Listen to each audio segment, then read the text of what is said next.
I'm gonna close my window because it's kind of loud. Hi. Alright. So,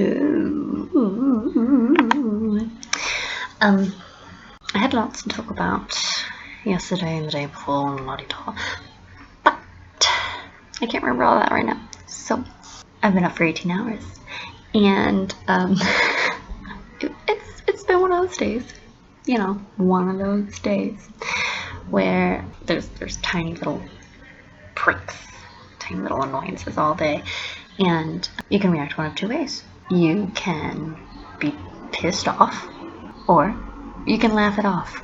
Yesterday, those pinpricks, they pissed me off. But today, I laughed about it. I know it's up to me, but some days things get to you, some days they don't. Today, things didn't really get to me, which is great. Good time. I keep leaning this way because I'm liking my hairdo because I was on set all day. I'm gonna take this out later and count how many pins. Bobby pins are inside of my head right now. But anyways, so I just wanted to recall briefly my day. Number one, I got up around 4:30 a.m.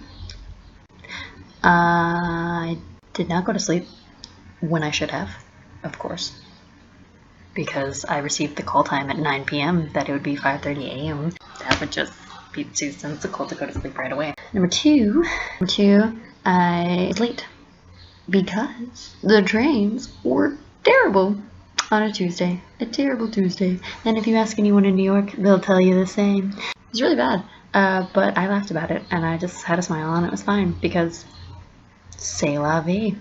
What are you gonna do? So I walked all the way to catch the train, and there were no trains running at that time. So I walked back up the hill to the other train station, and that train did not arrive either. Yay. Again, I mean, all I could do was smile. But then it eventually did show up, of course, and I did get there, and obviously it didn't even matter, because ultimately the holding didn't even open until 30 minutes after the call time. So myself, as well as at least 40 other people who were late, including the crew, because of the trains, not just me, yay, didn't waste any time waiting outside for the doors to unlock, which is great. Yay. And then there were some people, they were unhappy with life. I tried to comfort them and cheer them up as best I could. People thought I was funny. Go figure. Yeah, had a great day on set. It was pretty cool, pretty awesome. Can't really tell you any details about it because it's a secret and I'm not allowed to.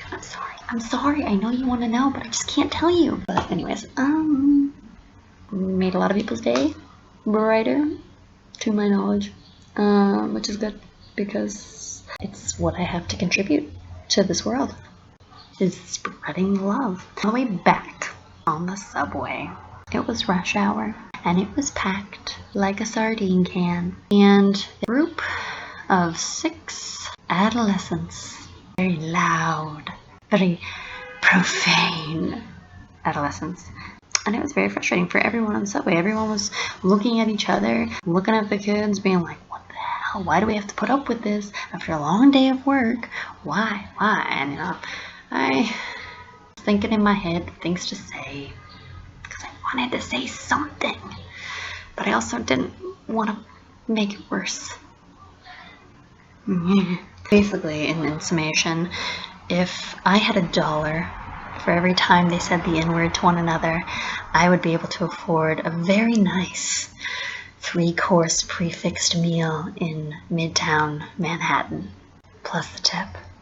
Anyways, they said it a lot. And they were making fun of each other and poking at each other's insecurities. I say poking at it, they were brutal to each other.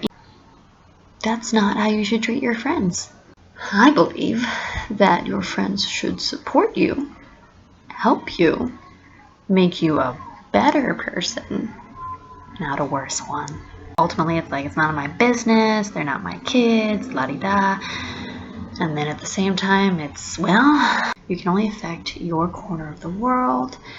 And right now, these boys are in my corner of the world, and I can either stay silent or say something. None of my business. Try to influence positivity. Which one do you think I did? Which one? That's right, it hurts too much to bite my tongue nowadays. It just hurts too much. From what I was hearing from these young men, boys, I could just see this manifestation of psychological damage just reaching over their entire lifespan, and this kind of interaction with other people causing trouble, and maybe one day your life.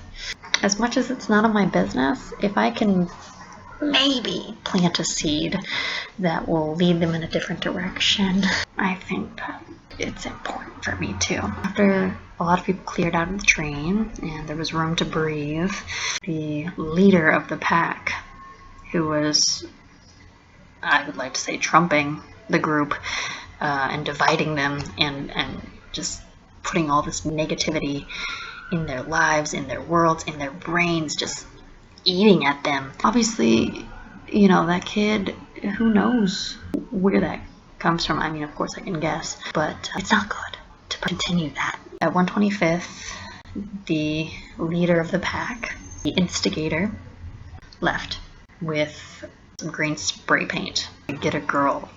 I don't, whatever. I'm not sure. So I saw this as an opportunity to make a connection with the remaining 5 boys. So I sat next to one and near another, while the other 3 were on the other side of the, because it was like one side of the train and the other side of the train, not front and back, but side to side. So there were 3 on this side and 2 on this side.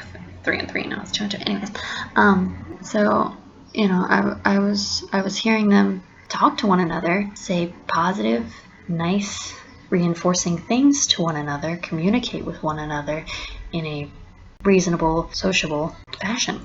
And that's when I realized that the kid who had left was the instigator of this negativity in their lives. Not like the source, the only source, but like a source of negativity in their lives they don't need. Because you don't need that. You don't need those voices in your head telling you bad things about yourself that aren't actually bad, racist things. So I waited until the 2 boys on their cell phones, had found a pausing point in their game, because I didn't want to interrupt either, and said, "Hey, can I ask you a question? Why do you let him determine how you guys talk to one another? Because right now, you guys are being reasonable young men, but before he got off, you guys were being negative assholes to one another, tearing each other down. You're friends. You are all each other has, and you need to support each other." And he was like, "Oh, that kid's really loud, he's crazy, he's all this." But you're feeding into that. You're feeding into his negativity and increasing it and talking to one another in a terrible fashion that will eat away at you at night in your subconscious for years on end. It's not good. These guys have a lot of potential to be good people, and I don't want to see them. I mean, obviously I won't see them, but I would hate to learn in 10 years time, 5 years time, next year, that one of them is gone because of how they interact with people based on what they've learned, or gone because they've taken their own life because of the negative seeds this guy is planting in all of their heads. Because that's a real side effect. If that's a daily interaction you have with your friends, telling you terrible things, making fun of your zits, of your race, of your culture, of your language, of your skin, of the size of your nose, of your family, of your education, of your ability or disability. They made a lot of special ed jokes as well. Don't surround yourself with people that are going to eat away at your energy. Don't surround yourself with people that are going to tell you you're ugly, you're fat, you're this, you're that, you're illegal immigrant. Don't surround yourself with people like that. If you choose to, or if you feel you have to, try to introduce a new frame of mind to that person. I don't know. I don't have all the answers.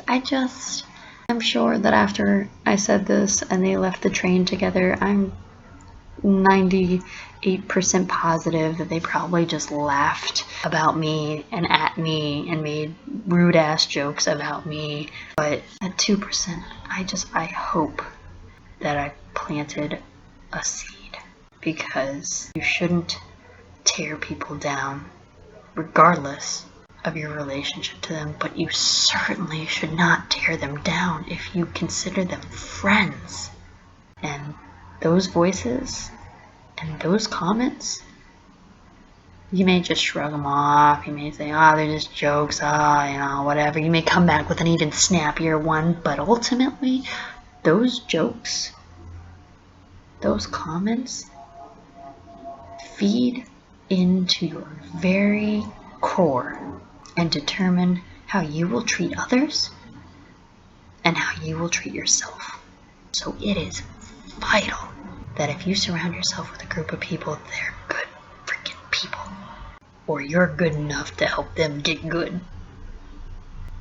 I'm tired. Let's see how many bobby pins are inside my head now, shall we? I already took 2 out previously, so 3.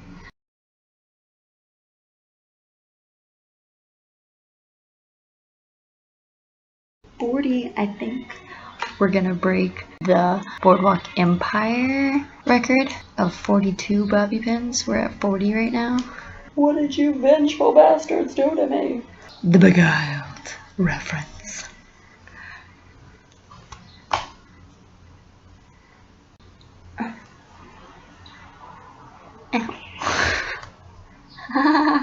Yay. We're not done yet though. Oh. 44. I'm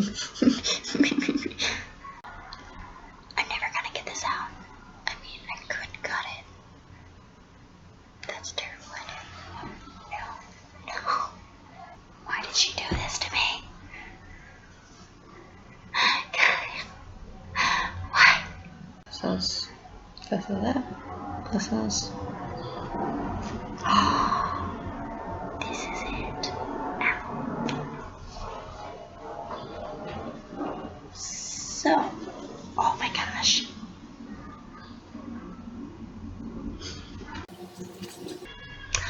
So, 44 bobby pins and 2 hair ties. Why? So, my hair is really big right now. Subscribe.